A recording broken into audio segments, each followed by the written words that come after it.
आप सभी व्यूअर को मेरा नमस्कार, आदाब एवं सत श्री अकाल। मैं डॉक्टर विजय वर्मा और आप देख रहे हैं आपका अपना चैनल बेट हेल्थ केयर। आज का जो हमारा वीडियो है, जो केस है, एक हमारे सब्सक्राइबर ने किसी ने मेंशन किया था, उसी केस को लेकर के मैंने वीडियो बनाया है। और वो केस है एलिफेंट स्किन डिजीज बोला जाता है इसको, या इसी का एक दूसरा नाम होता है बेस्नोइटियोसिस। ये बेस्नोइटियोसिस जो होता है, इसमें एक जो दूसरा कॉमन नेम जो बोला जाता है एलिफेंट स्किन डिजीज। आपने देखा होगा कि जो एलिफेंट की स्किन होती है, जो जिस तरीके से उसमें कर्लिंग होता है, जिस तरीके से उसमें फोल्ड होता है, इस बीमारी में उसी तरीके से जो हमारा एनिमल होता है, जो उसकी स्किन में उस तरीके से फोल्ड हो जाता है। इसीलिए चूँकि वो एकदम कॉपी होता है एलिफेंट की स्किन का, इसलिए इसको बोला जाता है एलिफेंट स्किन डिजीज। लेकिन कॉमनली इसका जो टेक्निकल नाम होता है वो होता है बेस्नोइटियोसिस। एक्चुअली में जो एलिफेंट स्किन डिजीज होता है, इसकी इटियोलॉजिकल एजेंट की अगर हम बात करें तो प्रोटोजोआ में एक जीनस होता है बेस्नोइटिया, उसका एक सब फाइलम होता है जिसको बोला जाता है एपिकॉम्प्लेक्सा। और इसकी खास बात होती है, जितने भी हमारे सब फाइलम एपिकॉम्प्लेक्सा के पैरासाइट्स होते हैं, उनकी खास बात होती है ये सिस्ट का फार्मेशंस करते हैं, सिस्ट फार्मिंग कॉक्सीडियंस होते हैं। और इसकी एक फैमिली होती है सार्कोसिस्टेडी, इसी का ये मेंबर्स होता है। ये आप उसी तरीके से समझेंगे, ये ज़्यादा करीबी होता है जैसे टॉक्सोप्लाज्मा गोंडाई होता है और नियोस्पोरा कैनाइनम होता है।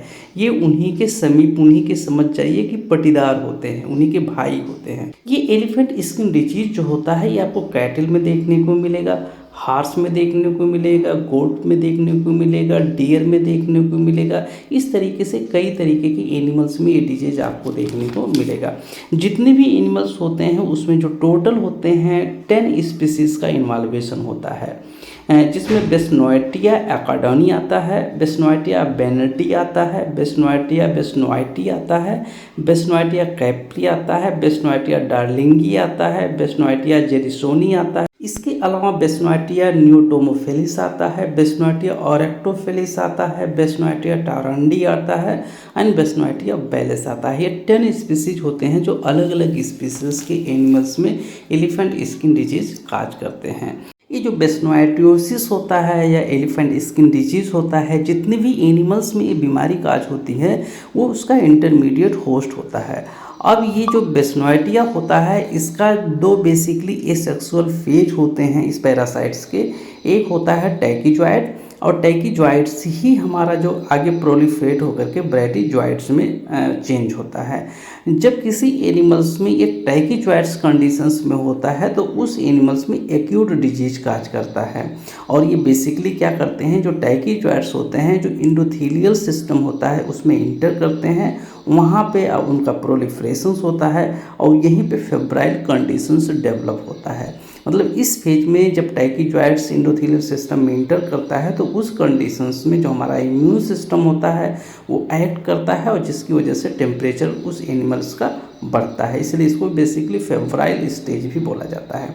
उसके बाद हमारा जो टैकीजॉइड्स होता है ये चेंज हो जाता है ब्रैडीजॉइड्स में, और जब ये ब्रैडीजॉइड्स में चेंज होता है तो उस कंडीशंस में हमारा क्या होता है, ये एक थिक वॉल के अंदर पैक हो जाता है। और ये जो थिक वॉल के अंदर पैक होता है, जो सिस्ट के रूप में कन्वर्ट हो जाता है, यही जाकर के हमारे सबक्यूटेनियस जो टिश्यू होते हैं या म्यूकस मेम्ब्रेन होते हैं उसके नीचे जाकर के डिपॉजिट हो जाता है। तो यही जाकर के प्रॉब्लम्स आगे क्रिएट करते हैं। जितने भी एनिमल्स में बेस्नोइटियोसिस या एलिफेंट स्किन डिजीज होता है उसमें जो ट्रांसमिशन होता है, या तो डायरेक्ट कांटेक्ट, मतलब जो हमारा इन्फेक्टेड एनिमल्स है अगर किसी नॉन इन्फेक्टेड एनिमल्स के डायरेक्ट कांटेक्ट में आता है उसकी वजह से होता है, या दूसरा जो हमारा मैकेनिकल ट्रांसमिशन होता है उसकी वजह से होता है। मैकेनिकल ट्रांसमिशंस में बेसिकली दो तरीके से होता है। एक, जैसे किसी डिजीज एनिमल्स में किसी वेटनेरियन ने अगर उसका ट्रीटमेंट किया है, उसी नीडल का यूज अगर हमारे नॉन इन्फेक्टेड एनिमल में यूज किया जाता है तो उसकी वजह से पहुंच जाता है, ये बीमारी फैलती है। और दूसरा कारण ये होता है, जितने भी हमारे ब्लड सेकिंग इंसेक्ट होते हैं, ये अगर किसी डिजीज एनिमल का ब्लड सक करते हैं और उसके बाद जाकर के किसी हेल्दी एनिमल्स का या नॉन इन्फेक्टेड एनिमल का जब ब्लड सक करते हैं तो इसके माध्यम से भी पहुंच जाता है। एक्चुअली में इस केस का अगर हम समराइज़ करें तो जब भी ये एनिमल्स किसी भी एनिमल्स में इसके पैरासाइट इंटर करते हैं तो पहला फेज जो आता है वो फेब्राइल फेज आता है, जो टैकीजॉइड्स की वजह से होता है और इसी को एक्यूट फेज बोलते हैं। इसके आगे जब ये टैकीजॉइड प्रोलिफरेट करके ब्रैडीजॉइड्स में कन्वर्ट हो जाता है, उसके बाद यही डिजीज जो होती है फेब्राइल कंडीशंस ख़त्म हो जाती है और फिर इस केस को बोला जाता है, बेसिकली इस डिजीज को बोला जाता है क्रॉनिक फेज। क्रॉनिक फेज एक लंबे समय तक चलता है। जितनी भी स्किन फोल्डिंग आपने रनिंग वीडियो में देखे हैं, चाहे सिक्रोटल सैक का आपने फोल्डिंग देखा हो, चाहे स्किन का फोल्डिंग देखा हो, चाहे आप जो आपका अडर था उसकी फोल्डिंग देखा हो, ये सारे के सारे जो सिम्टम्स आते हैं सारे के सारे क्रॉनिक फेज के होते हैं। फील्ड कंडीशंस में ये केस जब तक हम तक पहुंचता है तो ये बेसिकली हमको एक्यूट फेज का नया मिल करके बेसिकली क्रॉनिक फेज का मिलता है। इस केस में ट्रीटमेंट को जानने से पहले यदि अभी तक आपने हमारे चैनल को सब्सक्राइब नहीं किया है तो हमारे चैनल को सब्सक्राइब जरूर कर लें, साथ में बेल आइकन को जरूर प्रेस कर दें ताकि कोई भी इन्फॉर्मेटिव वीडियो हमारे चैनल पर अपलोड हो उसका नोटिफिकेशन आपको तुरंत मिल जाए। अब हम बात करेंगे इसके ट्रीटमेंट के बारे में। सबसे पहले ये समझिएगा, इस केस में अगर किसी भी एनिमल को ये डिजीज हो गई है तो उसका कोई भी इफ़ेक्टिव ट्रीटमेंट नहीं होता है।